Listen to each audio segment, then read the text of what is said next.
Scars and Spikes. Welcome in, everyone. Sydney, Tyler, and Tommy with you. I forgot my line. Hold on. New intro. Wait a minute. Yes, new intro. What do you guys think? Ted Lasso. Good, bad, terrible? I liked it. I thought love it was it. great. Good. I thought it was great. I made it, by the way. So, kind of toot my own horn. But yeah, happy to have you along with us. We have a new intro, as you may have seen and heard, and we'll tell you a little bit about that a little bit later on. But Tommy, I have a question for you. Yeah. What are we celebrating today? It's Winning Wednesday, baby. Winning Wednesday. Winning Wednesday. Atlanta United won against Birmingham Legion 2-1 on Saturday afternoon, a rainy Saturday afternoon, guys, in the city of Birmingham. Saturday afternoon. I know. Tyler, you and I were there, and you're in the press box, a nice, dry, cozy, warm, comfortable press box. My girlfriend and I were down in the stands, being great. No, I'm just kidding. It was a great night. It was a great time there.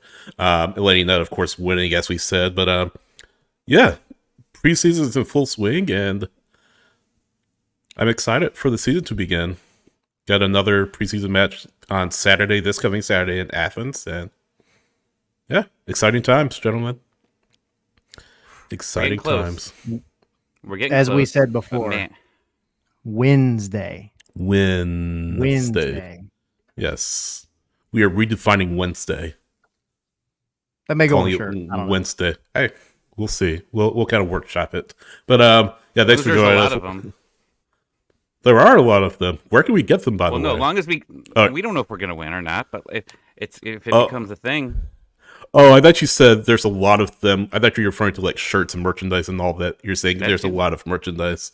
By the way, Scars and Spikes at Etsy.com if you want to get some merch for yourselves, a shirt, a shot glass, what else do we have there? Hoodies, hats, and all that. Caps. Yeah, beer glass. Beer glasses. Really cool shirt inspired by our good friend Aiden McFadden and Sion Gregerson. Yes. Hoodies, shirts, hats, a couple different kinds of hats, beer glass, coffee mug. We have an interview with Aiden McFadden, don't we? We do. We do. That's what I've told. That's what I'm told. The reason I know is because you and I, Tyler, did the interview with Aiden McFadden. Word on the street is we had an interview with Aiden McFadden, and it was good. Y'all like Aiden. He was fun to hang out with for a little bit and chat with, and you'll see it in a little bit. It was awesome. Yep.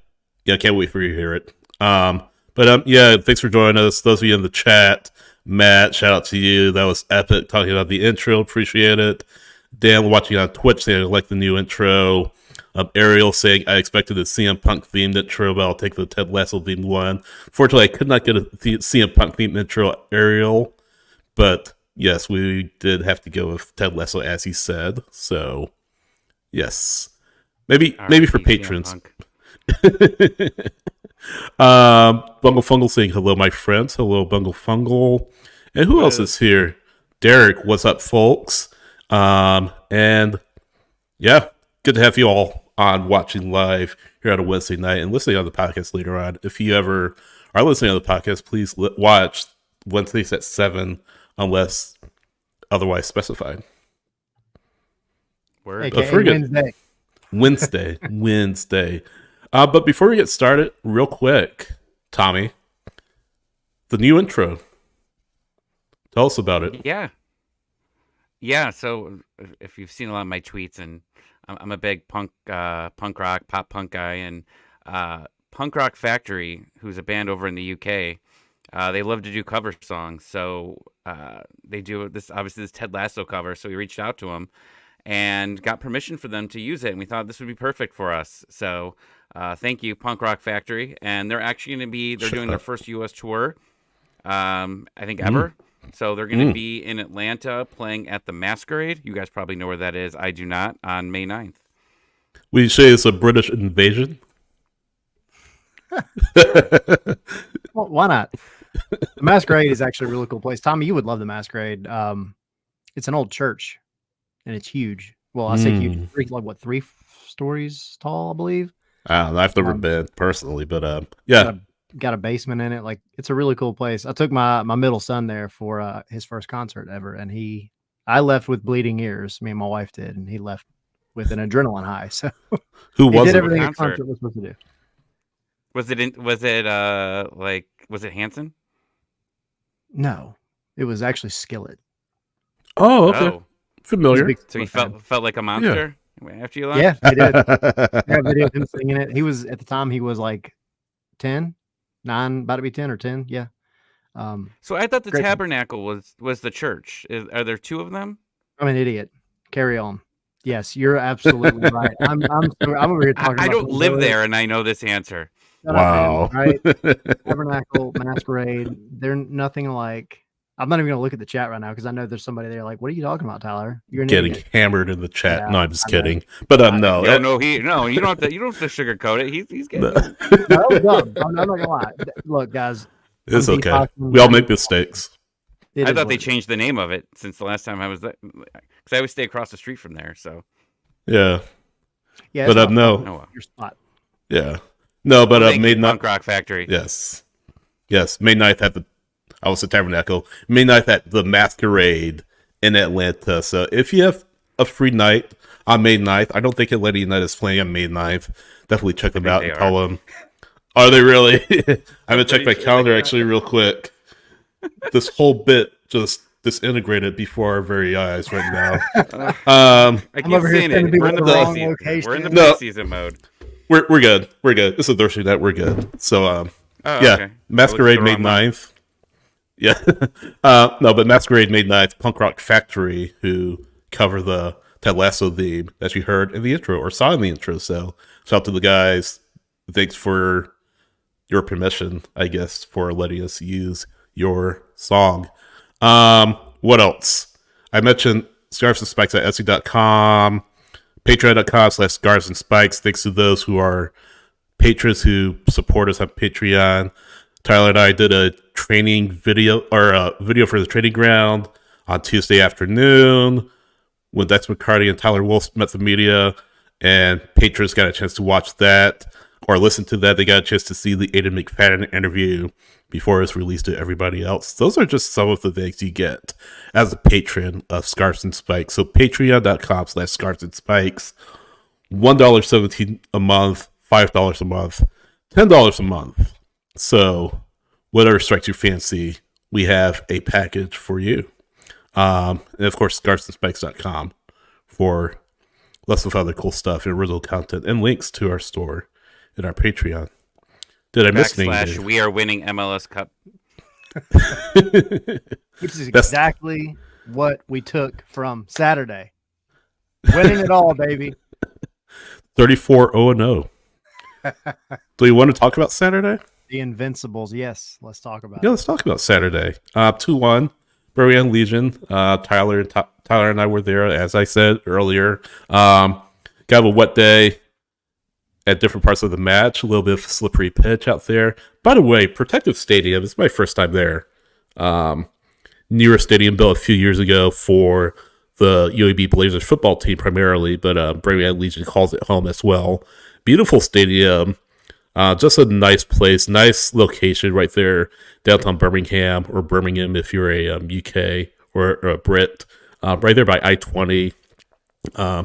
Great location, great stadium, great crowd there. A pretty decent crowd, wasn't like packed or anything like that, but decent crowd there. Yakamaka scores to make it 1-0. Shortly thereafter, Nick Firmino makes it 2-0. And then Enzo Fernandez, who was like a pest, who was like yelling at the ref in a preseason match, scored to make it 2-1. Kind of got a little bit dicey, guys, but they pulled it out. Last 30 minutes, we'll talk about this a little bit later on, as Dex McCarty called it out. Last 30 minutes, the Academy Kids played as we expected, and ultimately saw the match out, which really impressed me, impressed Dex McCarty when we talked to him about it at the training ground. But guys, takeaways from the preseason match against the Birmingham Legion. So for me, I mentioned it last week, right?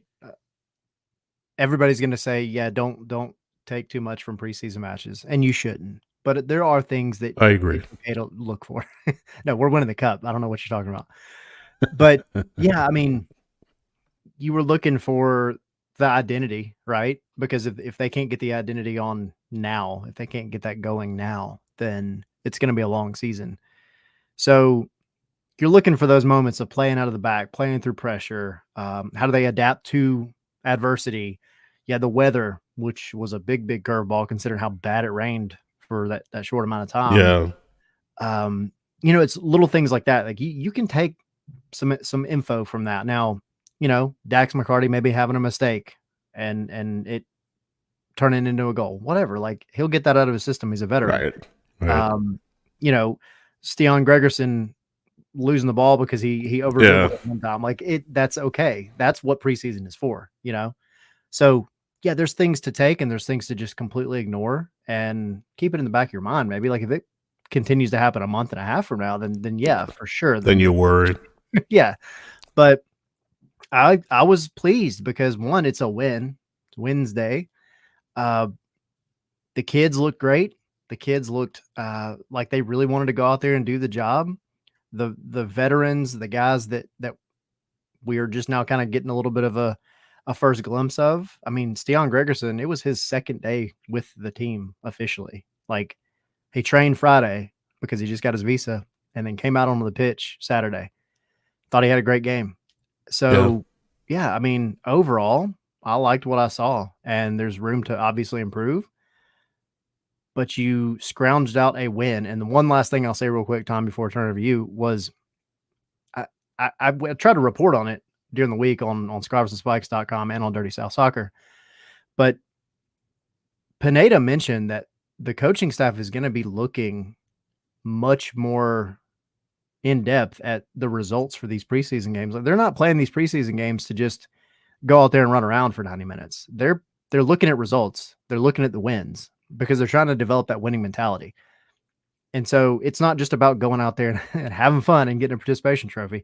They want to win. And the fact that you went up 2-0, then you kind of start to look a little bit shaky. You're switching, whole 11s out for another 11, at 30-minute intervals.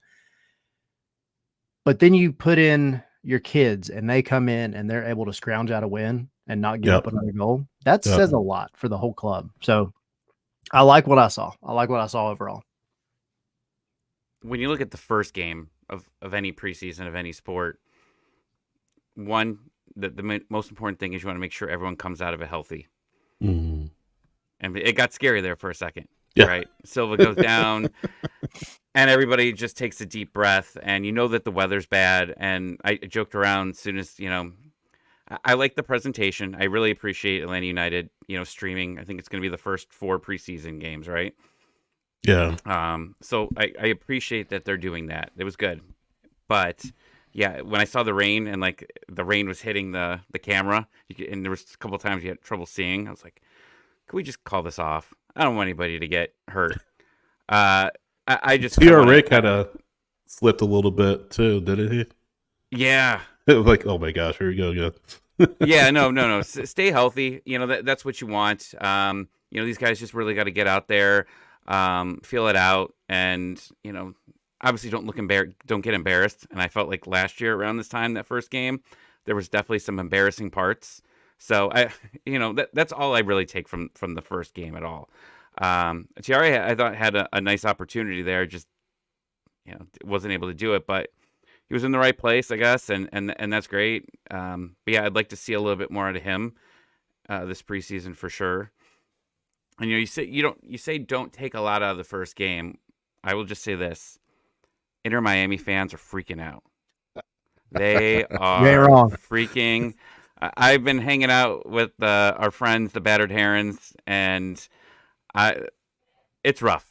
It's rough right now in their world. So just seeing what we got, and we could say we're 1-0, and they're 0-13 in their preseason.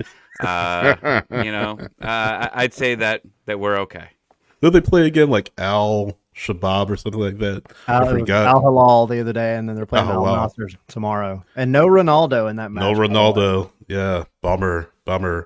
But No, I I was kind of laughing, about we kind of laugh about Inter Miami and the Galacticos there and them losing overseas, but And Gress yeah, was playing midfield. wow, That's weird. He was all over the pitch. He was everywhere. Yep. Tata working his magic, I guess. But Yeah, sorry, no. I didn't want to change it from Atlanta United. But I'm just saying, like, if everyone's if you're gonna overreact, hey, they haven't Right. won any. We're 1-0. Right. We're pretty good. I mean, I think they've already lost players for the year. I think they've lost 1 or 2 players already to significant injuries. One for a year and one for about 3 months. Yeah, Benha Yeah. and I think Farias, I believe. I'll have to check back, but Yeah, you're right. some key injuries already for Inter Miami. But yeah, kind We've of, lost players though in the preseason though. Like, Yeah. and that's I guess that's my concern is like just get through this healthy overall and get to that opening game against Columbus. Trying to get what you want your starting lineup to be, hopefully. And like right now, we don't have to worry about transfers, getting visas. They're all going to be here in time, right? So we're fine there. Let's get there healthy. And one last thing, let's just do it out there because I want to see the chat go crazy. Brad Guzan started the game. Oh my god! But we know Josh Cohen's alive. He Let's got out of the stir closet. pot there, he Tommy. is there. He got Josh out of the Cohen closet. exists. He was able to. He made it in time for the second half. Yeah, surprising to see him there. He does exist, so you can throw out all your conspiracy theories. No, but yeah, good to get that win to start the preseason on the right note. And yeah, like you said, Tommy Chande going down was a little bit scary, but he's back out there in training. Justin Knock apparently ready to go, but again, mentality is everything in preseason. We didn't see what happened with Chattanooga like last year, a couple of years ago. Although Westberg nearly had a howler. That was rough. That was scary. Yeah, it was. And Birmingham really pressed the issue, as we figured they would. With some of the younger players, so the second team players out there. But again, mentality is everything, and as you can kind of build those good habits in the preseason and get everything right in the preseason, you're much better off in the regular season. I think it's a small step to win 2-1, especially when you have a lead in the closing stages with a lot of young players out there. But Atlanta United hopefully will look back on this as an experience to say, hey, this is kind of a step in the right direction. It's not obviously MLS Cup. It's not a mid-season match or anything like that, but it's a step in the right direction. It's a building block for the regular season. So good to get that win in Birmingham. Good to see a number of Atlanta United fans out there making the drive down I-20 to see the match. And yeah, 2-1 on a Wednesday. So great to see it. Going back to Cohen, Brian's saying Atlanta United had a nice video of Cohen playing well with his feet in a small side match. So again, he exists. He is there. He is. I don't know around. which video. Now, I posted a video for Scarves and Spikes. I'm not sure which one he's talking about, but the one I posted yesterday was that. It was that small sided game, and I mean it was 10 seconds. Like, take what you want to out of it. But we watched him the whole time, and I mean the guy looks good, and yeah, I mean, I think I saw it in the chat, Yo Pro, saying it wasn't Cohen's fault for the goal he conceded. He made a special attempt. 100%. I mean, the dude stretched out and almost turned himself backwards trying to save that. It took a deflection. There was nothing he could do about it. He actually did a great job. Brad Guzan did a great job. So yeah, I just wanted to say, I don't know which video Brian's talking about, but if it's similar or it is the one that was posted that I'm thinking of, then yeah, I mean, I think he's gonna be all right. Yeah, it could have been similar to yours, but yeah, like the goalkeeping battle is far from over, by the way. So yeah, still got a long ways to go. So yeah, that was Birmingham, and again, Lady that 2-1 winners over the Legion. So speaking of trading, Tyler, you and I were there yesterday on Tuesday at trading, and we had a chance to talk with Dax McCarty and Tyler Wolf. I love Dax McCarty, by the way. He's so engaging. He's so open. he is so used to the media, you can tell. I mean, I feel like you could sit down with him and you could talk about the game for hours, just his experiences with the game, his different stops in MLS, Chicago, Red Bulls, Nashville, now in Atlanta. He hasn't experienced Atlanta traffic as of now, he said. I don't know. I don't know where I don't know how. I feel like he lives around the training ground somewhere. He'll get a taste of it, I'm sure. That's why I mumbled, and I didn't mean to say it apparently as loud as I did, but he said that, and I was like, must be nice. Right. How do you get away from this traffic? January 1st, 2024. It would not have been on my bingo card to be like, oh yeah, I love Dax McCarty.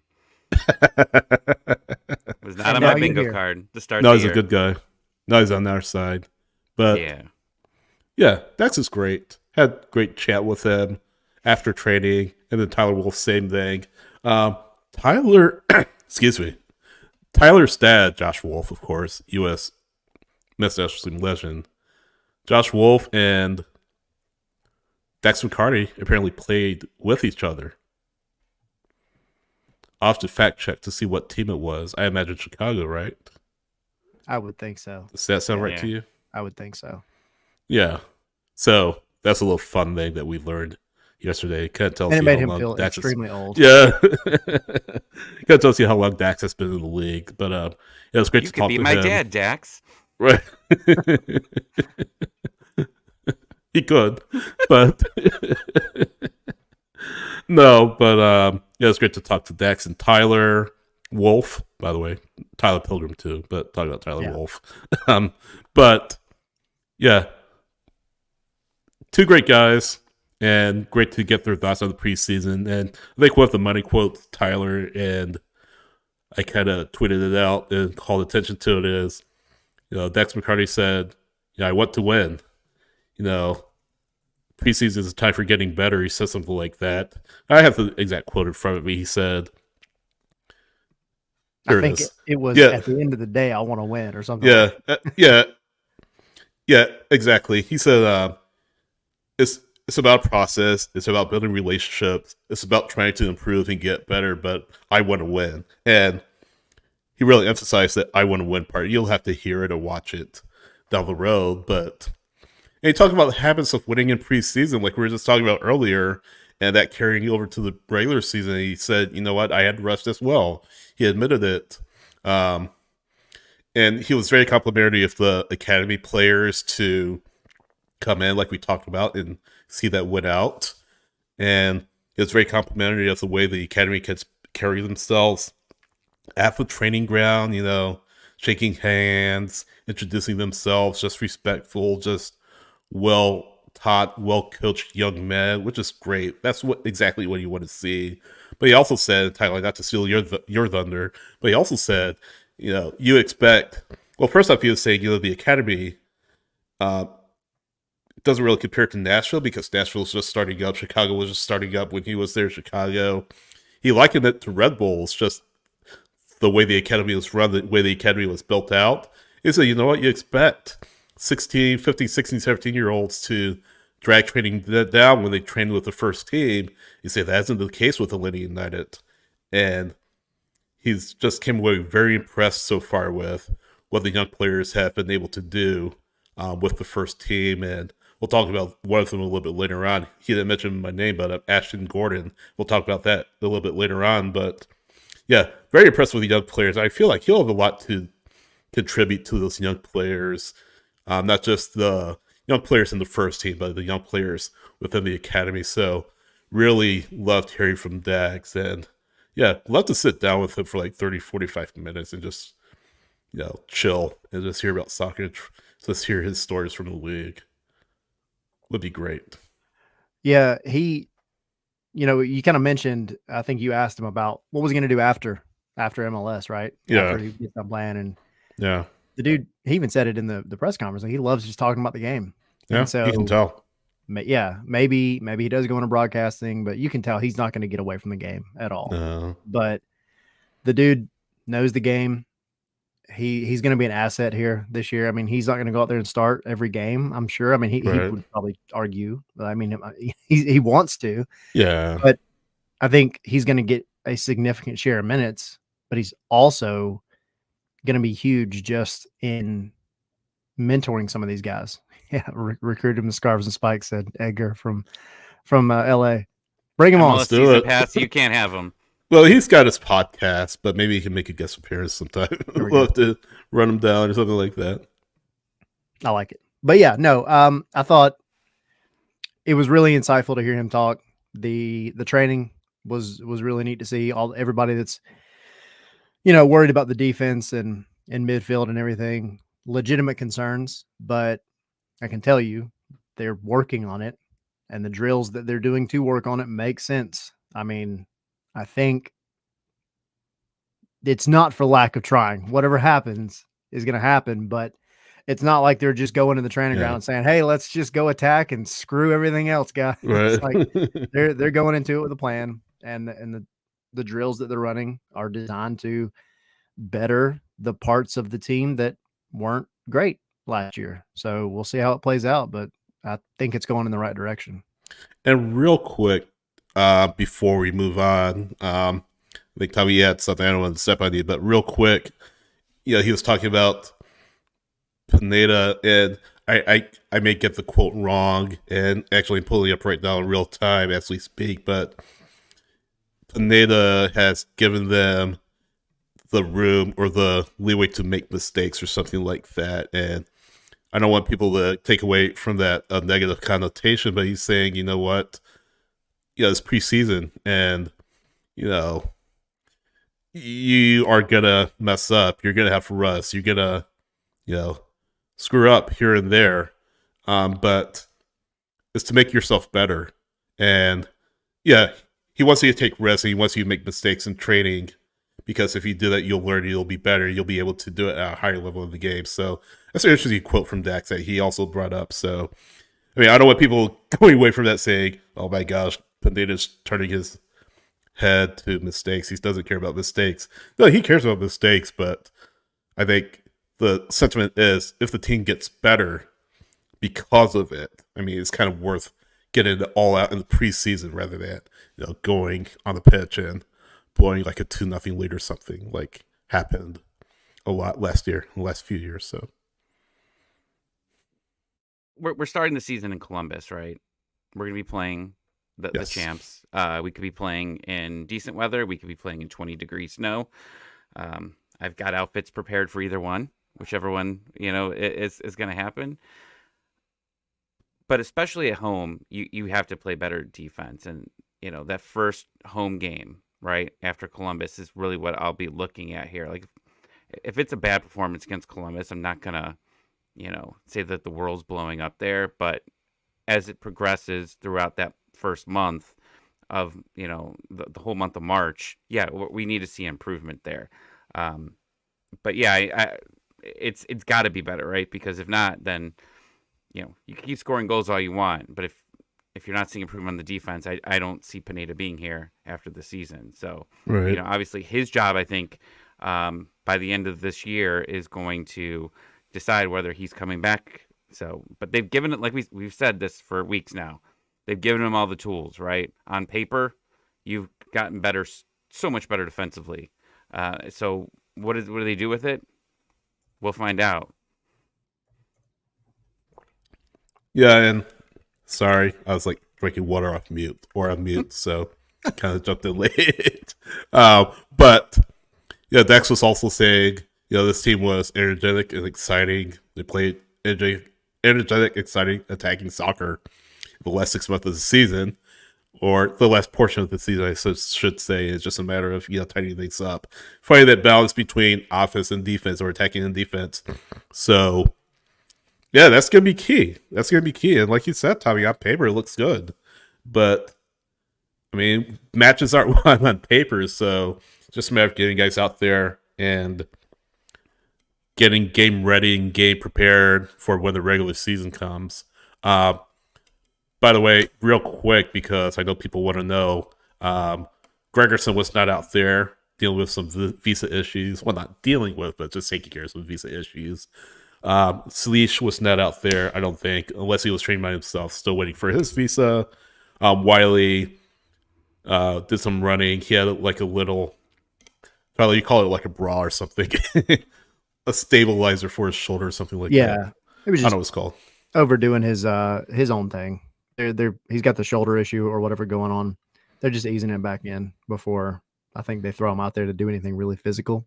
So I don't think that injury is going to take that long to recover from, but I just think they have time, so they're being very careful about it. What do you think about McFadden? Well, we do have training or the coming game? up, so Well, let's go back for a second to the game. What did you think? I personally, I thought McFadden was really dynamic, and it was funny because you'll hear about it in the interview, but there was a moment where Pineda kind of chatted with him, right? And some things changed around. The way that Pineda described that to us that night was the way that Birmingham lined up. They were in a 5, like a kind of a weird formation. It was like a back 5, and then it was 2, 2, and 1. So they almost had like a midfield square going on. And the way that Atlanta came out, they were essentially lined up in the midfield, very similar. So the space that they were in was already marked by Birmingham. So what he told McFadden to go tell everybody was essentially for the midfielders to take the block that they were in and just turn it into a diamond.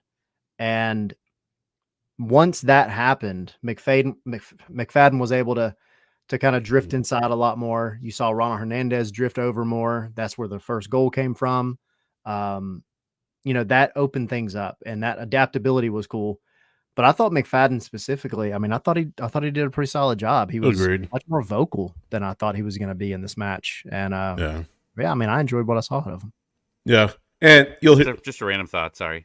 No, you're good. You're good. And you'll hear from him a little later on. We have our interview coming up with him shortly. But it's good to have a player like him back from Memphis. And we'll talk about his loan stint with Memphis and what he learned, how he came out of that. But good to have him back, certainly with the Wiley injury and the little bit of depth concerns that you have on the outside back. So I think McFadden will play a much larger role in 2024 than he did last year. Of course, he had a pretty extended run of games in 2022 due to the Lennon injury, but I think he'll have a more predefined role in 2024. So looking forward to seeing what that looks like in the future. Know who else will have a role for Atlanta United? Who's that, Sydney? Thiago Almada, who is tearing it up for Argentina at the pre-Olympic tournament for Gumball. Isn't he going to Italy? Well, as things stand right now, I don't think he's going to Italy for the next few months because they're coming up on the transfer deadline, and it looks more and more like he's going to be here at least through the summer. But it kind of makes sense, and we'll get to how he's been doing in the pre-Olympic tournament in a little bit, but it makes sense. Summer is when the leagues are off, when they're in postseason getting things ready for the next season. Those who are in Champions League are taking stock of their rosters to see what reinforcements can we bring on. So it's a little bit of a fresh start for a lot of clubs, and I think as teams kind of take stock of that, where they want to be on the table in 2024-25, they'll look at players like Almada. They'll look at those big money transfers, and I think Almada will definitely be one of those players. No less than $25 million, I think. Tom Boger's mentioned that, and it looks like that's the number that Fiorentina allegedly has come out with, I guess, or Atlanta United has come out with for Fiorentina, I should say. So, all signs pointing to him staying through the winter transfer window, which closes at 6 p.m. on Thursday. So he's not going to Fiorentina, at least not yet. But had a terrific match against Chile. U23s on Tuesday, 2 goals and assists, 1 from the spot. And Argentina are through to the final stage. It's not a knockout. I think I said it was a knockout last week in the final stage. It is a round robin between the top 4 finishers in each group, or top 2 finishers in the 2 groups. It's a round robin in the top 2 point getters advance to the Summer Olympics. Brazil is already through as well to the final stage. And right now it's just a matter of seeding, right? So Argentina play Uruguay on Friday. Have you guys had a chance to watch it, by the way? Or no? Not really. Yeah, not much. So this most recent match, bits and pieces of it. I mean, but you can take what you want out of that. Almada ran riot all over them. I mean, he had an outstanding match. He's also doing captain things, and I think in a way that's a little bit more important at this point because he's guiding them through the early stages of this, right? He's getting them where they need to be. But then he's going and doing Thiago Almada things, right? I mean, he's been the penalty taker, which is great because we saw how penalties were with him last year. So when he comes back to his club, if he has the opportunity to take some more penalties, I think this hopefully will have built his confidence up because I love to see the patented 25-yard Thiago Almada free kick banger, but I also want to feel really good about somebody taking penalties for this team. Yeah. And so he's taken a couple down there. He's buried them, but he's also just playing as a true number 10 and it's fun to watch. And I think he's having fun, which is probably the most important thing, that and him doing so well as a captain. So, no, I can't speak to the entire tournament, but I like what I see. And I think it's going to do nothing but drive his price up. Yeah. Our guy, Edgar, LA Galaxy's fan out west saying he's been watching Brazil for, Gabriel Picci, I think it's how you pronounce his last name. Edgar, correct me if I'm wrong. I'm not sharp enough Brazilian Portuguese. But Gabriel Picci signing with LA Galaxy, big money signing, 5-year deal as a young DP. So he's been watching that. But guys, if and when Almada gets sold, the streets are talking about a former number 10. Not PT Martinez. No, I want him back. No, but some people are saying, hey, why not? Well, let me set this up. Reports are this in the bathroom somewhere.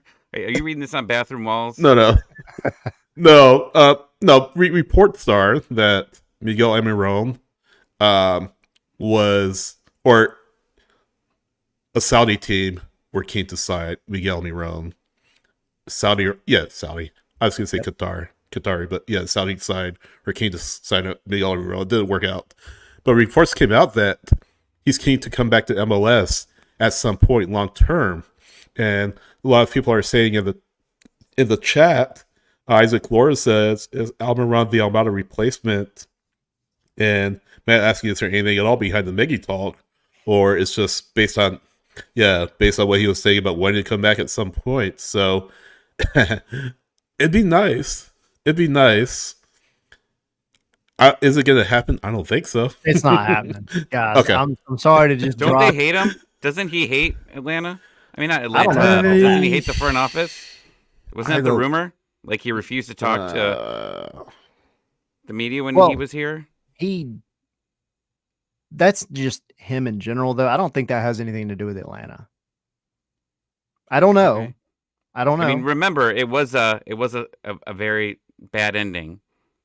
For sure. With Almiron here, because, I mean, they were holding out for a certain amount of money, which is hopefully not what we're going to be doing. And we've talked about, with Almada, is that you just don't want to get the player upset, right? Because then it starts going to other teams saying, hey, they're holding on to me. They're not letting my goal is to go somewhere else eventually at some point, and they won't let me go.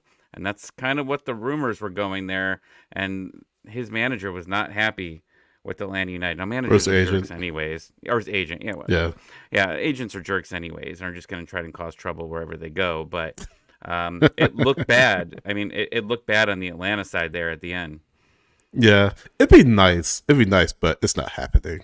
I mean, it would be a cool story. I mean, yeah.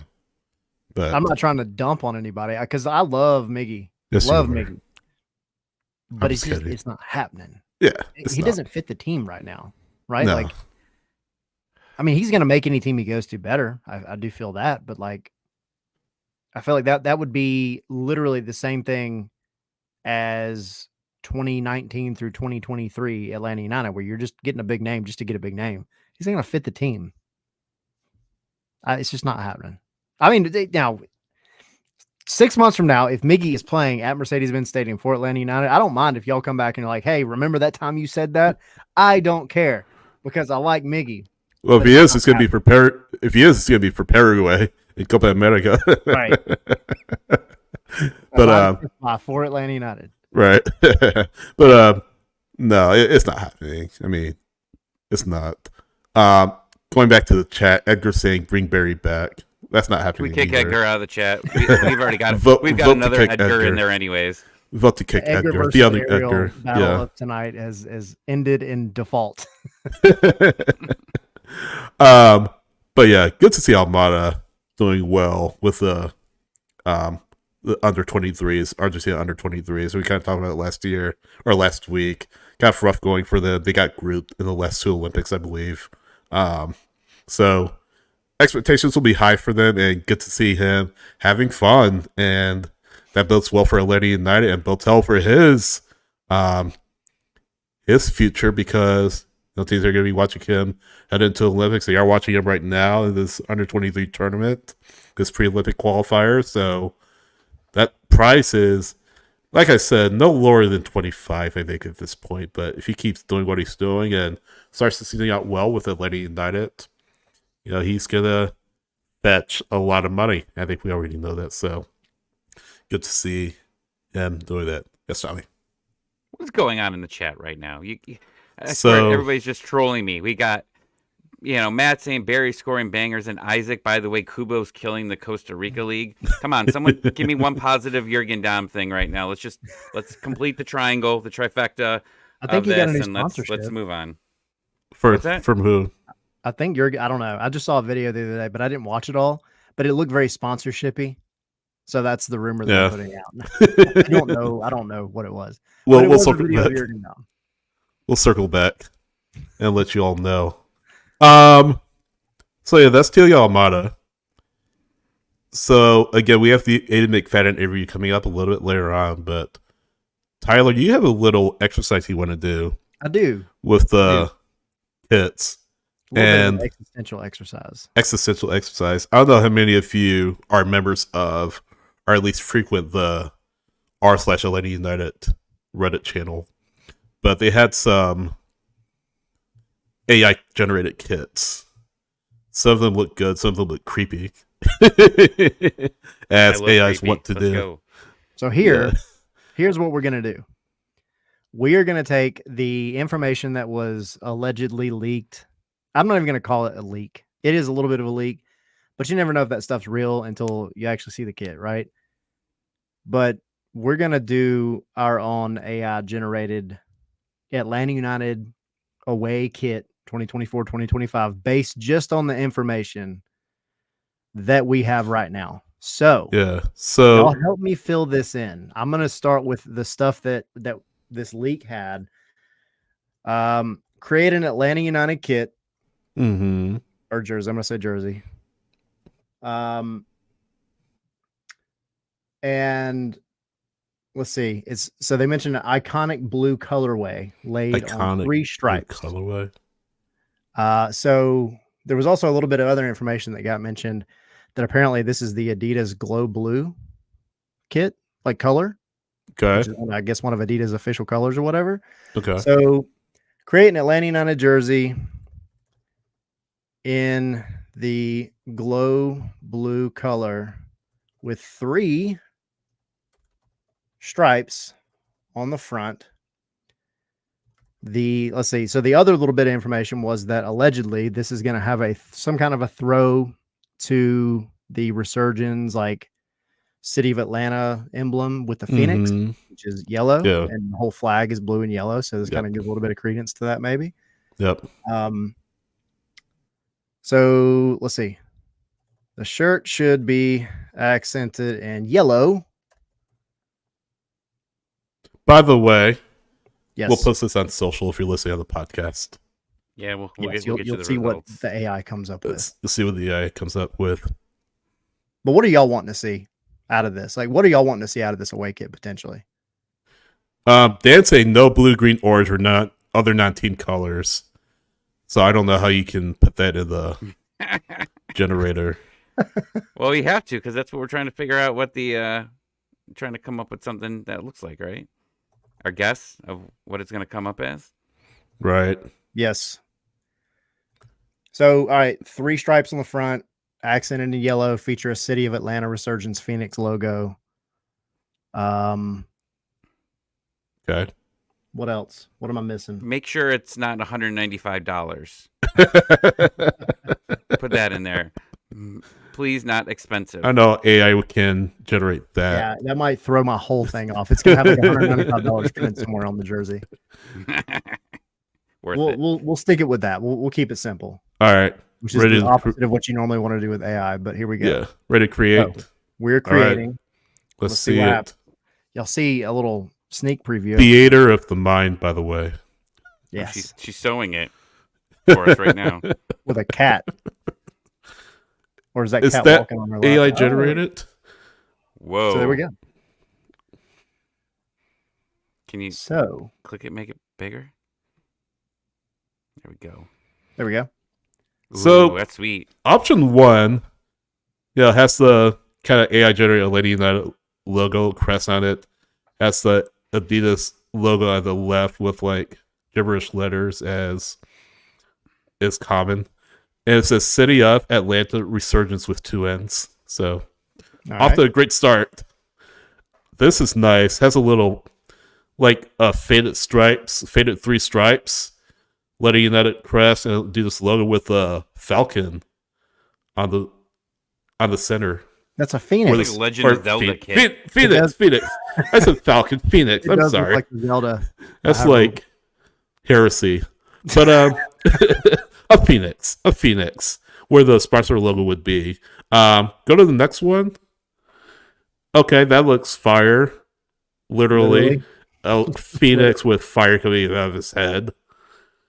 And then what's the next one? The last one. Okay, I don't like the last one. It's like gibberish. And definitely looks like AI. Yeah, that's very AI. Now, really quick while we're here, let me show you the ones that came up earlier. Similar, I think. I like so there's one, it's the City of Atlanta at the top. It has the Phoenix right below it. Again, 3 stripes, kind of 2 white stripes and 1 down the middle. What's the next one? Yeah. Another. So this looks like Toronto Maple Leaf vibe. Yeah, exactly. I don't know what this one is.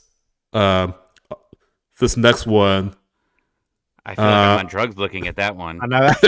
Like I was like, yeah, you said put 3 stripes on here. Screw you. It looks like a lizard or something. I don't know. It's got eyes. It's like an Illuminati type thing. I don't like it. Get off the screen. Go. Yeah. Okay. And I don't like the last one. That's weird. Mayan sun vibes. Yeah, exactly. That's weird. But we'll put this on Twitter or X, Instagram, what have you, and we'll have you guys take a look and possibly give your favorites or we not should favorites. Yeah, we should. That's a nice exercise. So that's the kits. And by the way, February 15th, right, is the rumored date for the launch. 17th. I keep saying it's 15th. February 17th. So how stupid. Why? I'm so sick of these kits coming out like the week before the season starts. I mean, I agree with you. It should be before Christmas. Well, even then, like if people want to buy it, right? Like you really don't get an opportunity if you want to get it before like the season starts, right? Especially if you want to get it like customized or whatever. It's not going to get there in time. It hasn't years. Like I don't know. I feel like they're just missing windows of trying to get. Like I know people are going to buy it opening week or whatever, but come on, just release it a little bit earlier. And like every kit reveal has to have like crazy events with it too, and I don't know. And Sorry, make it affordable, old man rants. too. Get off my yard. All right. Make it Get off my affordable. yard. Like we were talking about. No, like $200 kits or anything. Get like off my that. fanatics. Real quick, we mentioned Ashton Gordon signing with Atlanta United too. It will become a longer player in 2025 with options for 2026 and 2027. So another young player coming through the system for Atlanta United. Ashton Gordon, I'm looking up his stats right now. Not his stats, but his vitals right now. I believe he's 16, right? 16. He former Jamaican Youth International. Yeah, he's been with Atlanta since I think 2019, and had a phenomenal year last year. I watched him in the MLS Next Cup tournament that they had, and he's a striker's striker. I mean, he's that guy that is he's growing, he's bigger, he's up top, and he's just the guy you want as a number 9. And yeah, I mean, he deserves the chance. He deserves the opportunity. So I'm super happy about somebody that young getting that opportunity. Could also play on the wing as well, apparently. Yep. So very versatile attacker, it sounds like. Will receive a lot of time with Atlanta United too in 2014. And then again, like we said, getting bumped up to the first team in 2015. On a 2-year contract, I should say, with options for the following 2 years. So Atlanta United really making a long-term investment in a player that it believes can make a significant impact on this attacking core in the future. Not the near future, but in the future as he kind of gets seasoning with the Atlanta United 2 squad. Yeah. And quick shout to him and a handful of other ones. We mentioned Birmingham, but he had a great game. Rocket Rita had a great game. Rocket Rita almost scored as well. He did. Dom Chong-Kui was another one that had a great game, and Cooper Sanchez was on fire in that match. And so Cooper Sanchez is another one I wouldn't be surprised if you get that opportunity, similar to Ashton, sooner than later. Yeah. Matt Edwards is out there too. Yep. Alan Carlton, was he there? I didn't see him. He was not there. Alan Carlton, we actually asked Pineda about that afterwards, and he's training, but okay, they just the coaching staff, they've seen Alan quite a bit. They wanted to throw some other guys into the mix. Yeah. Okay. So yeah, that just kind of came to me. But yeah, congrats to Ashton. Shout out to him getting his chance with the first team eventually, and first with letting that twos. Real quick, Leagues Cup draw. Atlanta United, Santos Laguna out of the Keys and DC United are the group for Atlanta United. There's some changes, by the way, to Leagues Cup. Top 4 Liga MX teams based on the Apertura and Clausura standings for the last 34 matches get hosting privileges, I guess, pod privileges. So I think Monterrey is going to host through the semifinals, Chivas through the quarterfinals, and I forget what else is on the website. But what do you guys feel? First impressions about the draw. Atlanta United, Santos Laguna, and DC United. First impressions. I like it. I think it's a good draw. It's just been my same worry is what are we going to have in that during that time period? What is our team going to look like? Yeah.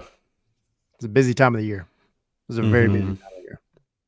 But yeah, I agree. I mean, I think the changes are you had to do something, right? It's not a fair competition if you're a Liga MX fan still. I mean, they did something to make a little bit of a difference, but like right. They pushed for those hosting privileges, so there's those pod privileges. Yeah, which to be fair, they're not having to pay the Rose Bowl again or something like that. Right. Like the right venue for a Liga MX team in especially the Southwest is going to be like a home field for them. But also, like it's not a balanced competition. It's going to be fun. The leagues are going to make a lot of money off of it for sure. Yeah. Atlanta needs to take it seriously and get into Champions Cup. But I just the changes were necessary, but it's still not where it needs to be, in my opinion. That's my 2 cents. It's not perfect, but no. And yeah, Edgar saying in the chat, Leagues Cup draw is definitely not rigged. And they got, what was it, San Jose and Chivas. So Galaxy and Chivas all in the same group. So Kate Cowell's going to go back to San Jose, face the Quakes again, and Chicharito's going to face the Galaxy again. So, yeah. That wasn't on purpose at all. Nope. Makes you think. But that should be fun. I mean, again, Atlanta United wants to win trophies. So want to get back to continental competition. This is a way to do it. That's all I care about as an Atlanta exactly. fan. That's the only reason I care about this competition. Like, once if they're out of it, like this last unfortunate series of events in the last Leagues Cup, whatever. I mean, it's cool to watch, catch the occasional game, but it's not my thing. Like, I just want them to get back into Champions League. That's all I care about. Yeah, finish top 3. Finish as a finalist or as a third place team, and you get in. You have U.S. Open Cup, of course, Supporter Shield, all that good stuff. I mean, there are so many ways to make Champions Cup in the first place, so that should be at least, I would say, minimum accomplishment, but right up there to make Champions Cup. So that is Leagues Cup, and of course, all the changes are on the website. Again, not perfect, but I feel like they're kind of pushing for League MVQs were kind of pushing for some changes to make it more equitable for them. And I'll just say this really quick too. Ariel was asking in the chat, what would the perfect Leagues Cup tournament look like for me? I mean, yeah, what would it look like for you? For me, I think you have to open up Mexico, and you have to make. Yeah, you're going to go in on this tournament. You need to have. I understand making it so that the previous year's standings are what determine kind of the groups and everything else. That's fine, but if the Liga MX team that you're playing against is seeded higher than you, then you should have to go down to Mexico to play that match. Yeah, test yourself at a hostile territory, hostile venue. Go down to Azteca and play a game, right? Like go do it. Go down to Monterrey. Play a game. Estadio Akron or Chivas, their stadium, Cholos, their stadium. Yeah, those are hostile environments for teams who want to make an impact on the continental stage. It also benefits the teams too, because if your whole goal from this is to win it and or make Champions League, you're gonna be playing in places down in Mexico or down in the Thunderdome and one of the Latin American countries. Like, you're gonna be playing in very hostile environments, and for some of the teams that have never played in it or it's been a minute, you need that experience when you can get it. And so this is an opportunity to open it up for everybody to get that chance. That's what I think. That's my personal opinion. Indeed. So that's Leagues Cup in the summer. So see how Atlanta United does. Hopefully they don't get grouped like they did last year. Knock on wood. Yeah, exactly. Real quick, Tommy, you had something you want to add before we got to the Aiden McFadden interview. This is me being dramatic. Very dramatic, and I think everybody really had this moment. But I did a rant a couple weeks ago saying, thank God Atlanta United is not the Atlanta Falcons, right? We are not the Atlanta Falcons. To go back to that story real quick, a lot of the Falcons have been criticized because there's a man in charge of the Falcons. I don't even know what his official title was. Was it president of the Atlanta Falcons, Rich McKay? And he meddles. He's a meddler, right? And he's in charge of a lot of things. He probably shouldn't be in charge of. You're right. He meddles. So there's a lot of talk about it. Well, the Falcons hired a new coach, Morris, and it was happiness. We're like, okay, all right, they hired this. But when they hired him, they said that Rich McKay was getting demoted. And there was like a span of tweets where I was like, yes, all in all capital letters. And then the next tweet comes and it says, now Garth Lagerwey is going to report to Rich McKay. And then it was no in letters. Oh, man. It was like, we won. You went off on you went off on Twitter, didn't you? Oh, I don't like that guy. You were beside yourself. Well, I guess I should try to be nice to him now since he has something to do with Atlanta United.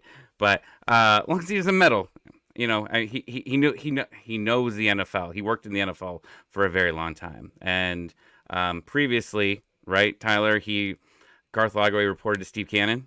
Yep. Who is now retiring? who's now retiring, and Rich McKay is just moving into that spot. Yeah.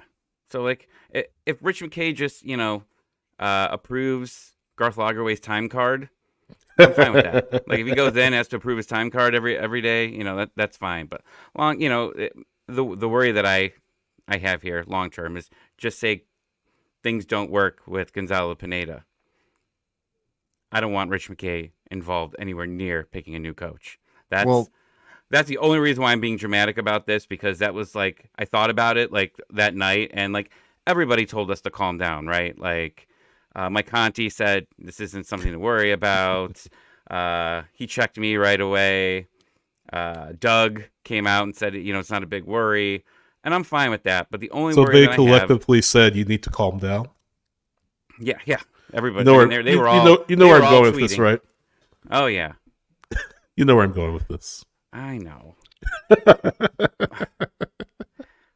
But I was worried because, Rich McKay was very involved in picking all the Falcons coaches over the years, for sure, and general managers and all this. So I was a little bit worried about that long-term wise of how he could possibly get involved if there is a coaching search. So, he was hiring firms to look into, finding coaches for the Falcons, and obviously it hasn't been working out too well over the past few years. So the Falcons don't say anything, Sydney, about the Falcons. I'm just hoping the Bills fairly get past the AFC Championship game at some point. So I'm not saying anything. There was a large moment on Twitter that night where it was the Falcons fans going crazy, and it was the Atlanta United fans freaking out. So it wasn't just me. It was the collective interwebs out there. We should be fine, but I thought we should just address that really quick. If we start hearing Rich McKay, freak out. Here's my 2 cents on it. So, yeah, Steve Cannon was there. And the last time you heard anything about Steve Cannon and Atlanta United in the same sentence was before Garth Lagerwey got hired, because he was the one kind of leading the search. He was the one that was kind of in charge in that interim period when Darren Eales left and Lagerwey got brought in. And then you didn't hear anything else from him. Rich McKay is stepping into that same role. Like, the roles aren't changing. All I will say, and this is more of like a, I don't know, public service announcement for A and B. If you're A and B and your name is in the pyramid above Garth Lagerwey's, the worst thing you could do is do anything different than what you're doing right now. Leave Garth Lagerwey alone, and Garth Lagerwey will make you look good. Don't try to get in and do the job that Garth Lagerwey has been doing for the past 20-something years. Yeah, exactly. He knows what he's doing. I don't think they're going to meddle, like you said. I don't think that's going to happen. I really do think there's a lot of stress for, I don't want to say for no reason, because it's a valid point, but I don't think that's going to happen.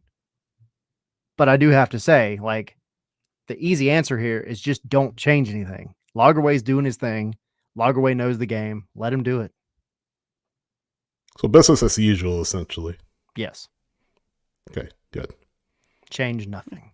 I like to overreact. All right.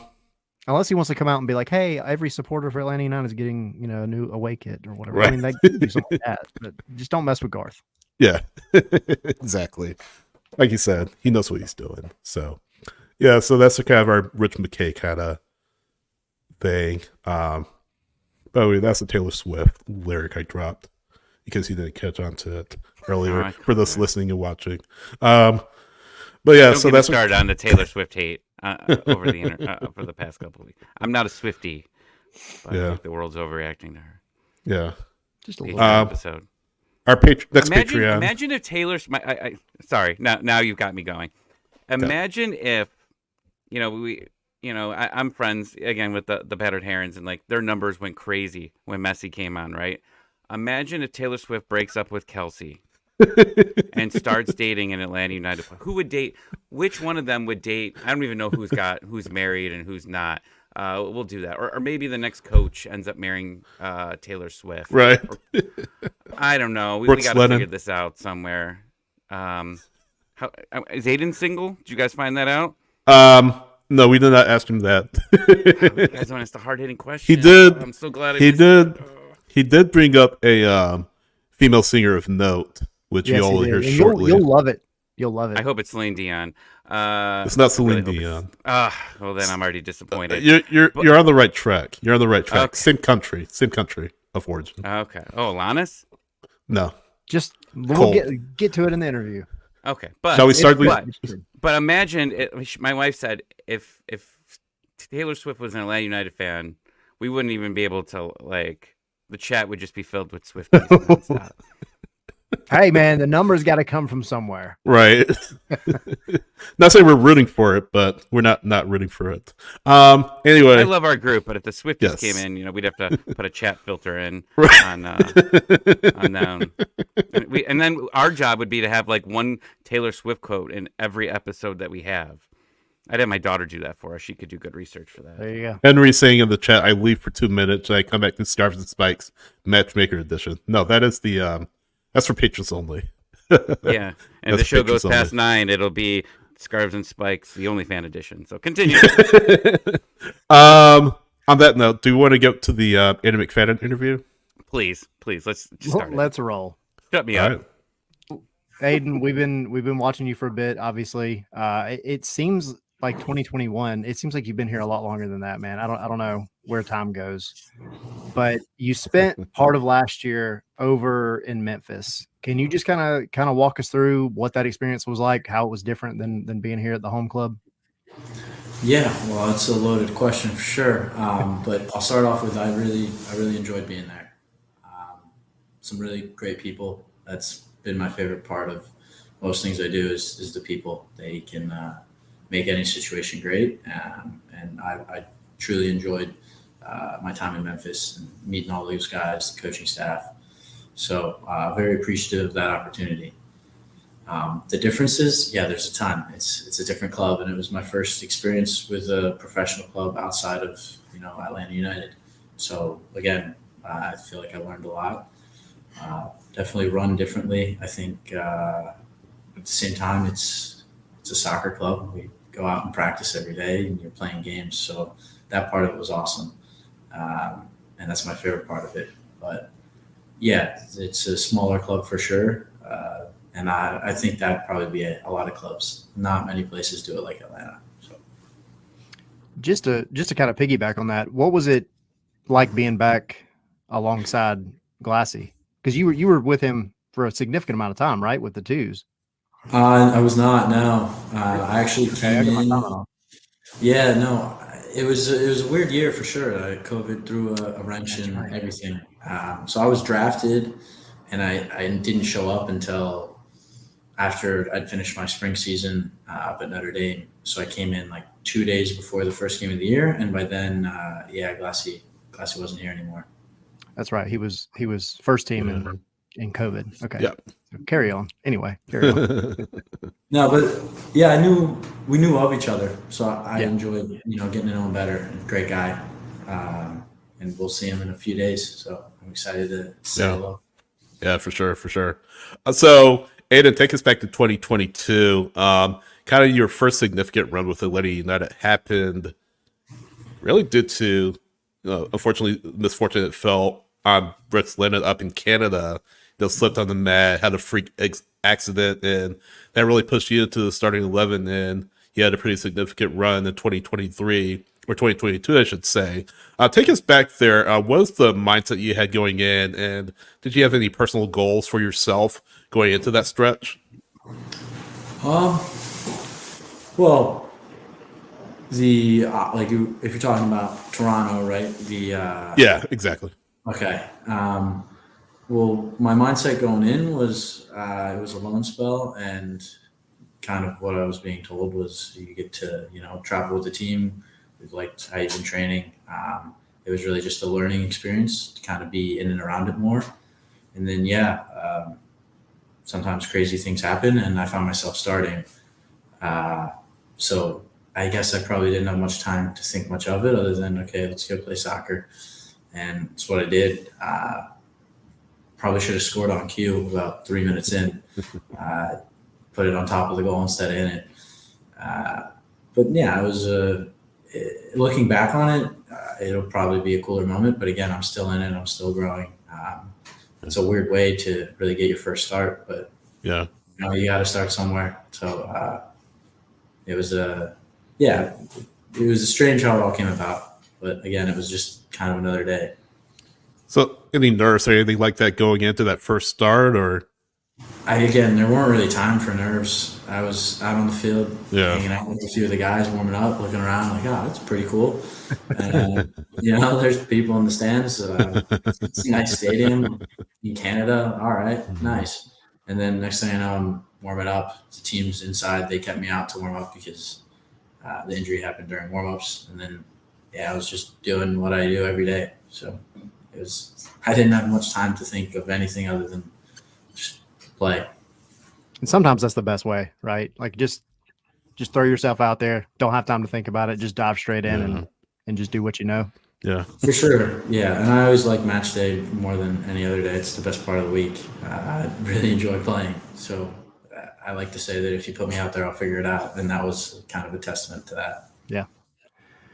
So here in Atlanta, now that you've been here for a couple of years, obviously had the loan, but who are some of the teammates and guys that you kind of have that connection with, that you tend to hang out with? Who are your buddies?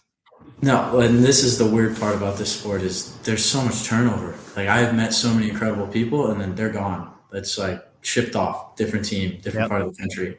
So I mean, it's hard to even like here now. I've been hanging out with Stian since he's been here. He's a funny dude. I really enjoy the guy. But I'm also close with a lot of the guys that have been here for a while. But it's a bummer. Like I could go through a long list of names of guys that have come through here. Like Connor Stanley was my first roommate, little Man U guy and great guy, no longer here. Robbie Murph was one of my best friends here. He was on a first-team contract for a little bit, but then decided to go to Pittsburgh. Philip Goodrich is blowing up the USL now. We were buddies in the twos. Chris Allen is now on Charleston, one of the best teams in the USL. We were buddies. He's gone. Bryce was my buddy. He's gone. Jackson, George, Miles now too. Mikey and Al. Like you become friends with these guys and they're gone. But at the same time, then new guys come in and you make more friends. So it's cool like that. But it's sometimes there's a lot of turnover. Hopefully you get to hang out with Stian for a lot longer than everybody you just named. Like, wow, that's like I've joked with people. It's like the guys that become close with you just trade away. Like, I don't know if it's me or what's going on, but it is what it is. It's a very cutthroat industry. So sometimes things don't go exactly how you want them to, but at the same time, we're here to win trophies, and I think the roster we have now is capable of doing that. So I have a question for you in a little bit about Stian. So So Aiden, you talked about the team, and a part of every strong team is a strong culture, right? So what's kind of a favorite thing the club has done to build culture outside of what you'd consider normal work on the training ground? We went to the golf. Why am I forgetting the name of it? It's the driving range, but the kind where you get food. Golf? Oh, Top Golf. Yeah, we do stuff like that sometimes in preseason. There's usually team meals. I guess that's pretty standard stuff. But again, it's a great opportunity to kind of get to know people in a different space. And at the same time, like we do come in every day and you're spending time with these guys every day. And just that in and of itself tends to get to know each other pretty well. Sometimes outside of the training ground, guys do want kind of their own life. But no, a lot of the older guys are great about being like, hey, like, let's go grab a coffee. And you meet people and you hang out with people like that. Or when we go away for preseason, same thing. You're in a city for a few weeks. That's a great time to, get to know people, play some cards or go to a coffee shop, grab a team meal on an off day, stuff like that. How'd you do at Top Golf, by the way? I did all right. I'm not a fantastic golfer, but I can swing a club. So if I connect well, it's great. But I might break something. It's You're talking to Tyler at the training ground, and I think he fancies himself a pretty good golfer. So, I mean, have you seen him in action? Or? Yeah, no, there's some really good golfers on this team. I'm not in that category. I had fun. So it depends what you want when you go out on the course. If you want to be with somebody that's going to take it real serious and shoot really well, there's a certain crowd for that. If you just want to have a laugh and then hang out, it's probably more my crowd. Yep. I'm in that second boat for sure. I'll hit the ball and it might go 250, 300 yards, or I might break a club head. That's just Right. Yeah. So 2024, what are your personal goals kind of going into the season? Yeah. Honestly, it's the same way I answered the media team. I've got my own goals. I'm keeping them close to my chest. But paraphrase here, the words of Bruce Lee, sometimes it's important to have goals and to shoot for them, but they're more of a direction than something you necessarily are going to achieve. As long as you're heading in that direction, then you're doing the work. So, yeah, I know some things I would love to accomplish here, and I'm going to give it everything I've got, but we'll see how it plays out. The world's tricky like that. It's not going to go exactly how you design it. So we'll see how it goes and roll with the punches. Sweet. All right. So these next few kind of fun. We call them like rapid fire questions, but they're not. This is not going to be like back to back. You got time to think about it. But just kind of getting to know you, let everybody else kind of get to know you a little bit more. I mean, you've been here for a minute, but it's kind of a chance to just have a little bit of fun. So the first one, some of these are coming from like our Patreon people, by the way, people, fans, just people that wanted to kind of hear from you and get to know you. What does your pregame playlist consist of? Yeah, I'm never in charge of the music. I grew up in a house where I had an older sister and a younger sister, and they controlled the radio. So I can sing along some Avril Lavigne songs. There you go. Maybe some Carrie Underwood. If you want me on the aux for a game, it's going to be different. And I've never been the guy that takes over it. So I'll listen to what's on in the locker room, whatever that is. Music's probably not that big of a thing for my pregame ritual. Or, I enjoy music, but I'm not the one controlling the So in the first win of the season, when we come down in the locker room and y'all are blasting like Skater Boy or something, it'll be Aiden McFadden, right? Yeah, if that's the song that's on, then yeah, it's probably me. I know. So do you have a favorite band or artist at all in general? Not really. Kind of whoever? No. Yeah, pretty easy going. It's a lame answer, but it's the truth. So there you go. Hey, there's nothing wrong with that. All good. So not music, but any other specific like pregame ritual that you have? Anything that you do kind of on a daily basis before match day? Yeah, I tape my wrist, and I like to write some things on there that tend to keep me centered, and that's evolved over the years. The origin is pretty funny, I'd say. It's kind of lame too, but I was messing around when I was still at Notre Dame. It was like an off day, and I was holding a Subway sandwich, and it was the best I'd ever finished. I was just like eating a sandwich and shooting. My buddy's like, you need to hold something when you play in the game. So as a joke, I taped my wrist and then I wrapped it around my hand so I could hold on to it. And I scored that game. And so I was like, oh, I need to keep doing this. But it got pretty annoying. I was holding tape. So then I just started taping my wrist. And then I started writing stuff on it. And it started with one thing I was thankful for, one thing I was working for, and one thing that would make me smile. So that would change every day. And now it's kind of evolved into whatever book I'm reading, maybe a quote I like, or just a little diagram that makes me think of a quote or think of a certain mindset. And then I'll take a picture of it and send it to my mom. And I try to do that before every game. Nice. It gets me in a decent headspace. And then again, during the game, like I got little hieroglyphics or a quote or something that, again, pretty much serves that same purpose of centering me. Sweet. Nice. I like it. All right. So the first part of this question, I think it's usually straightforward for most people. So I'll ask it a different way. Is there any desire to play in any other country? Most people say we want to play in Europe, but I think the easy answer to that is yes. Most people. Yeah. But any other country, and if so, like what specific one or what club would be like a dream country or club? I mean, I want to play here. That's like, I prefer to stay here. I like Atlanta. But yeah, would I want to go somewhere else? Sure. If the opportunity arises. Is there a dream destination? No, pretty easy going. Again, it'd be more fun to like see what it's out there. And if you gave me a few, I could probably pick. But Yeah. I don't think I have necessarily have my sights set on any one spot. Yeah. Well, we had Nick Firmino on here a few months back, and he said Barcelona. So yeah, well, that would be great, right? Right.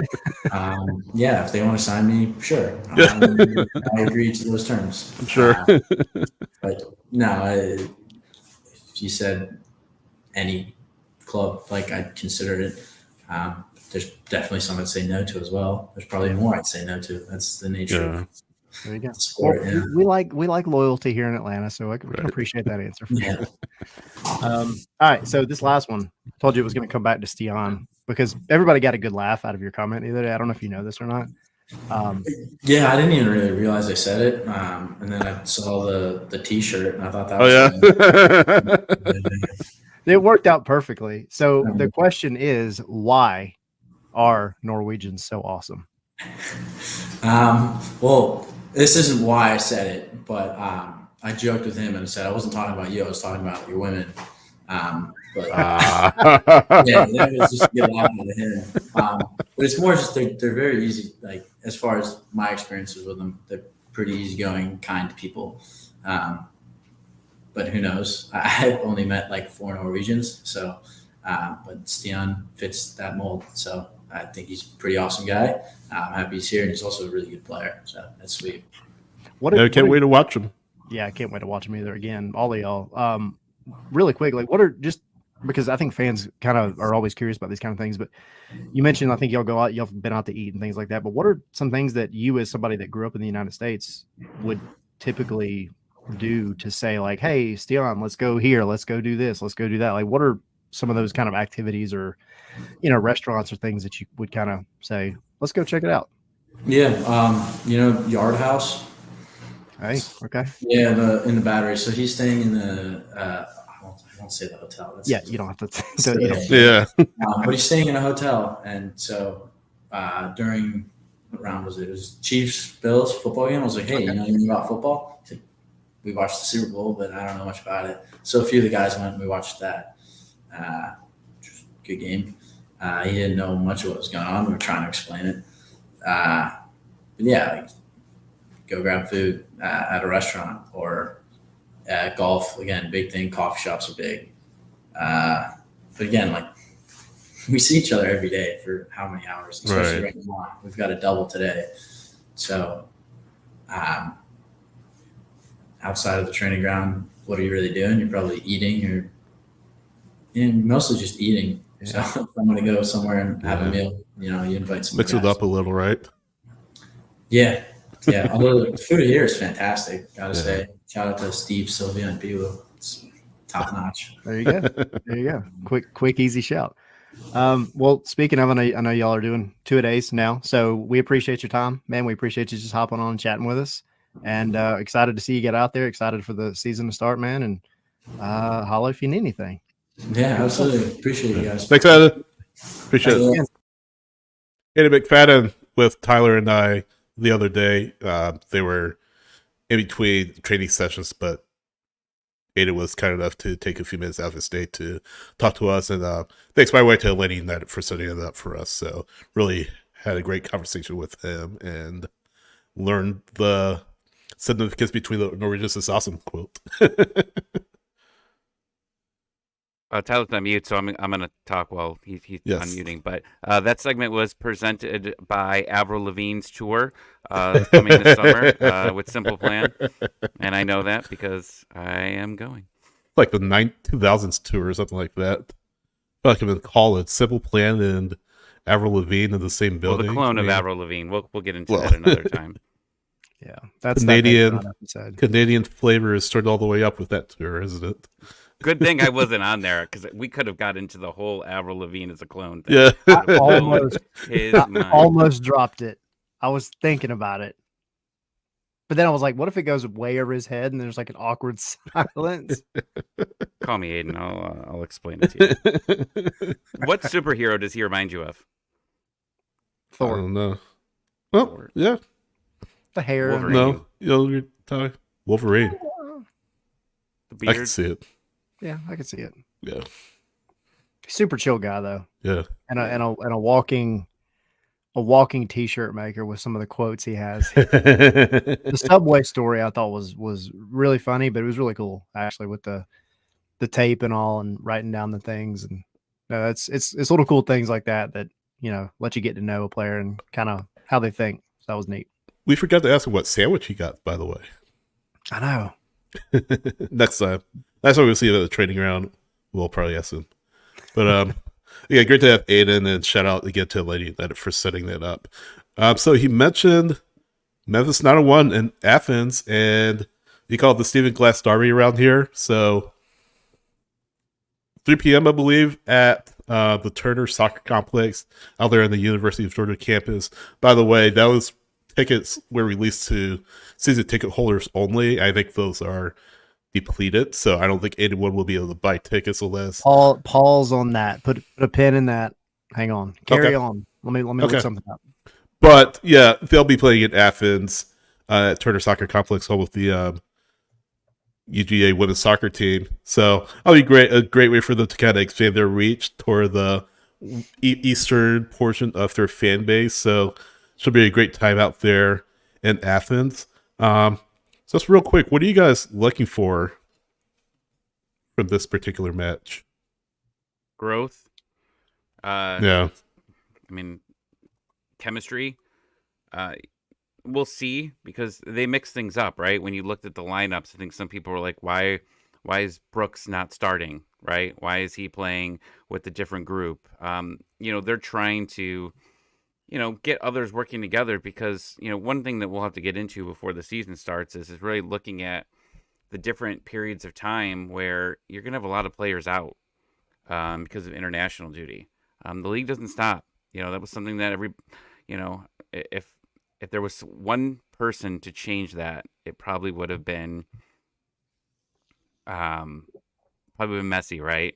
To change that. Well, it didn't change, right? They're not stopping the league for a lot of these international breaks. So you're going to be missing guys. So getting other, players to play with each other is important. Plus, the injury factor as well. And I think one thing with Aiden was when he came in cold. He didn't really get much playing time. And, as a, rookie coming into the league, I thought he did pretty well. Now, he had some errors here and there, but I mean, that's going to happen. But I think we talked about that entire year, because that was a bad year for Atlanta United. Was, players like Ibarra and McFadden, they were getting that experience, right, to make them better down the line. And I think that those games that he played a couple of years ago will definitely help him be ready for next season. Yeah. Really quick, I'm posting this in the chat for everybody, but if you're listening after the fact, the tickets have been put up on Atlanta's website. Oh, okay. You go to Atlanta's website, just click on schedule at the top, and then right there next to Atlanta versus Memphis, you will see the link to buy tickets. I think they're $17 a piece. Yeah. So for everybody that's been asking, because I know it's been going around, that is how you get your tickets. So awesome. Are you going? Good to see that. I will be there. I will be in the press box. I will not be there, sadly. I can't make it. I'll also watch it on YouTube. Quick shout out to Longshore and Soccer Down Here and those guys. I hopped on their show after the Birmingham match, and they're doing another one actually. So I'll be hopping on there, repping us a little bit. 5 to 7, right? I believe it's it's Creature Comforts. I think it's 5 to 7. Yeah, that sounds right. Yeah. So yeah. Okay, but you said you were on there after Birmingham, but yeah, check that out, guys. If you're in the area, stop by, and if you're not, pull up Soccer Down Here and listen to it. But yeah, what are you looking for on Saturday when you're there? So for me, I mean, I think what Tommy said: growth, progression, a clean sheet would be really nice. I think this is actually going to be a pretty decent test, because Memphis is no pushover, and I'm not even trying to bring up the Open Cup from last year. I think we learned that last year.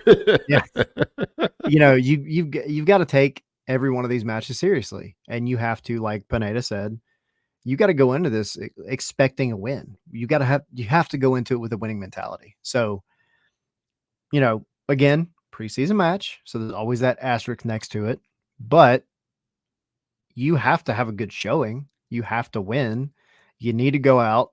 You need to be able to play out of the back.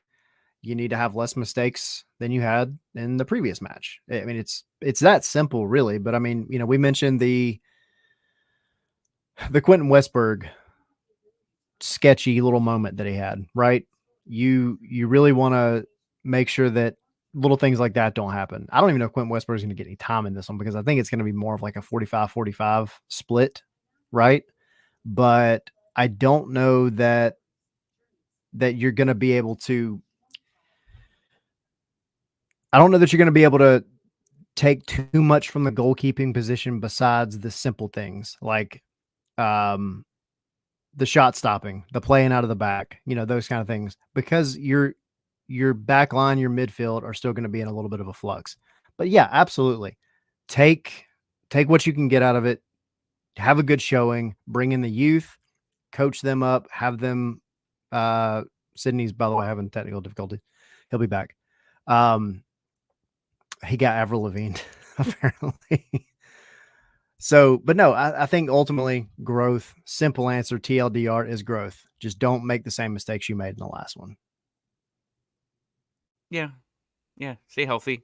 Obviously that's the big thing there too, is continue to be able to not have injuries, keep moving forward. And yeah, I mean, there's not I know Pineda didn't really lead to this, but I mean, I don't think there's a lot of battles really going into like who's starting where, besides maybe the keeper position, right?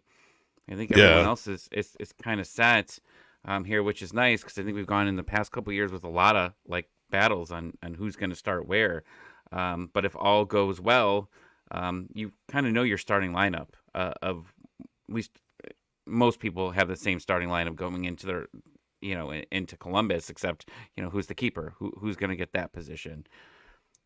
So yeah, I'm excited, and I'm excited. Like I said, we haven't been able to see this much preseason ever, right, with this club, and being able to show 4 games. Yeah, I think that's important for us, because last year there was a game, I think they were like playing like in a half-empty stadium. And we were like, it was supposed to be streamed, remember? And like, it didn't end up working. And people were like posting pictures and like, oh, Brad Guzan allowed a really bad goal. And then it was like, all night Twitter was just talking about this Brad Guzan shot that he missed, that like we saw on like a Nokia camera from 1998. It looks like a piece of toast. Right. Yeah. A bald piece of toast. But yeah, it was really, we're able to see this, and we could score goals, and it's very obvious. You could see here that we could score goals. It's just, what are they doing defensively? That's just pretty much all I'm watching, like what I'm paying attention to. And I guess Tiare is another one. I think there's a lot of people, and we've had some people in the chat, talking about him, and can he score goals? Is he the backup? Because we haven't had really a legit backup in a long time. Can he be that? And I think that's what people are really hoping. And I don't know, I thought he was okay. From there, he's had a couple opportunities. Last season, I think he had a header that he missed that just went wide. He had an opportunity on the game on Saturday. Let's hope he gets a goal. Yeah, I'd like to exactly. Get some more playing time. Force confidence. Really quick, Sydney, before you give your thoughts, Gray was pointing out something as well. The Twos have their first preseason match on Sunday to play Georgia Revolution. Yeah. And so that's not to say you're not going to see some Twos players. I wouldn't be surprised to see Armas again, actually.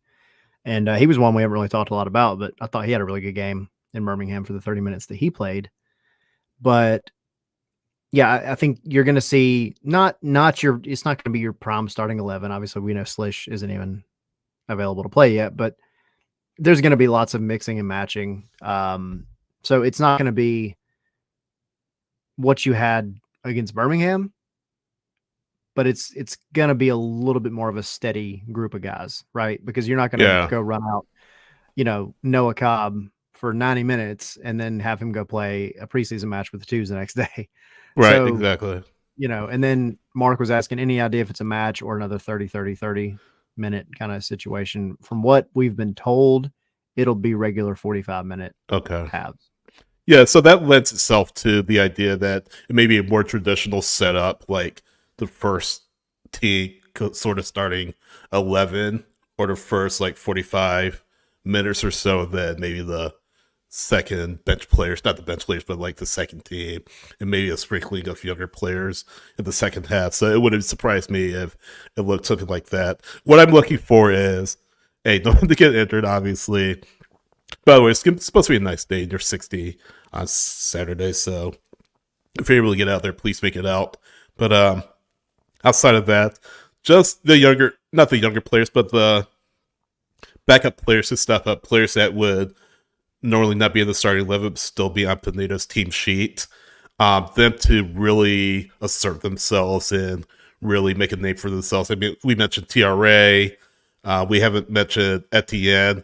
I feel like Etienne certainly something to prove in 2024, for lack of a better phrase. Derek Williams, we'll see him as a backup in that center back pairing.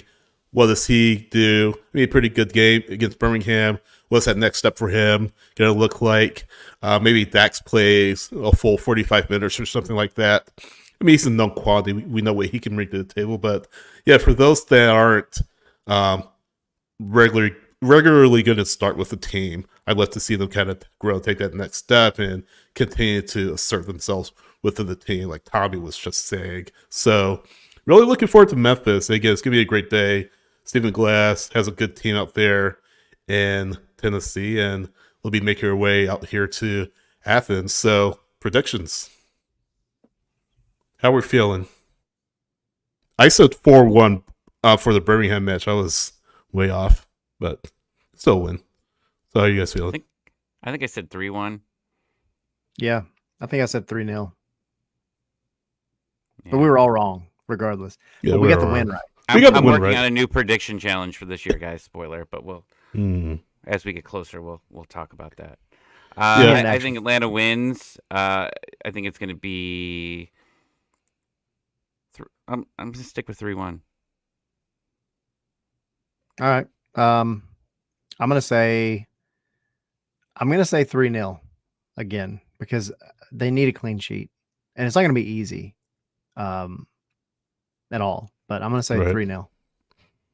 I'll say 2-0. 2-0. I think they pitch a shutout, so to speak. I like it. Get Mark, that's a big win. What's that? That's a big win for sure. Yeah. I think in any preseason game, because they are mixing and matching, right? I don't know if we're going to see the starting lineup, right? So I think when you're mixing guys, especially on the defensive side of the ball, chemistry is always becomes an issue, right? Like, I think you get comfortable with certain partners, so having to play with others, I think if they go and they get, the clean sheet, I think that's even just more impressive on what they're working for. Yeah. Another building block toward the regular season. So, yeah, I'm feeling clean sheet. Really quick as well, Mark was pointing out, is Emerson Hyman still with Memphis? Emerson Hyman, obviously, former Atlanta midfielder, and some people loved him, some people did not like him. I don't know what boat y'all are in, but it doesn't matter because he's playing against Atlanta. And yes, he's still there.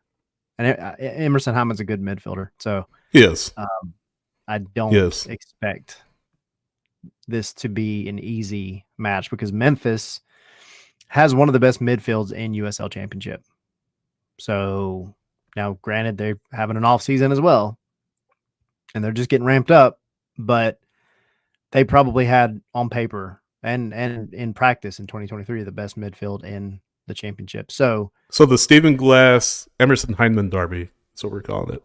Yes, the Glassy Hyman derby, or the Hyman Glassy derby. that works. Whatever you prefer. What else? Any final thoughts before we get out of here? Getting closer. Yep, it's ramping up. Have fun watching it. And stay tuned to us, because we got cool stuff coming. Live shows. Maybe more interviews. Maybe. More interviews. Maybe. Very soon. Maybe. That's what I'm hearing. But word on the street is. Yes. That's it. That's it for me. Well, thanks for watching. Thanks for listening. Hopefully your night goes better than Duncan McGuire in the middle of the Atlantic Ocean finding out the potential deal to Blackburn Rovers fell apart at the last second. That sucks. I know. I hope he found out on Twitter. Yeah, that would be amazing. From Tom Bogert. Yeah. I mean, you always hear those deals when they find out, like, and I know, like people, fans get really upset about that when that happens, but like, just the way it is, man. Some people are too good at their jobs and find out before you do. Yeah. That's bad though. That's sad. But yeah. That's the business. It be how it be sometimes. But It be how it be. thanks for watching and listening. We're on X, we're on Instagram, Threads, scarsandspikes.com, scarsandspikes@etsy.com for our merch. And I think that's it. Thanks, Punk Rock Factory. We appreciate it. Yes. Thanks, Punk Rock Factory. 100%. The outro is not changed, by the way. The outro is the same. Yeah, if y'all were expecting something cool there, it's still cool. It's just not different. Yeah. We have to change You know, Mark's name in there, though. I see a typo. Oh, I'm sorry, there's Mark. a typo. You know, I was playing EAFC. Is that what it's called, right? Yeah, EAFC the other day. And I started the game, and I was like, "Who is this redhead on our team? Why do we? where did this guy come from?" And then I was like, "Oh yeah, I forgot that Tyler told me that Dax came to the team again." My bad. He was with Atlanta United in 2024. It wasn't Jeff Larunowitz. What I thought. What version of FIFA am I playing again? Yeah. Thanks, guys. We'll see you next time. Why is Almiron back on the team? Val Zizzo starting at left back. Oh boy. Jacob Peterson. Mikey Ambrose. Jurgen Damm. You said Jurgen. Cancel the music. Turn it off. We gotta go. All right, bye. See you guys.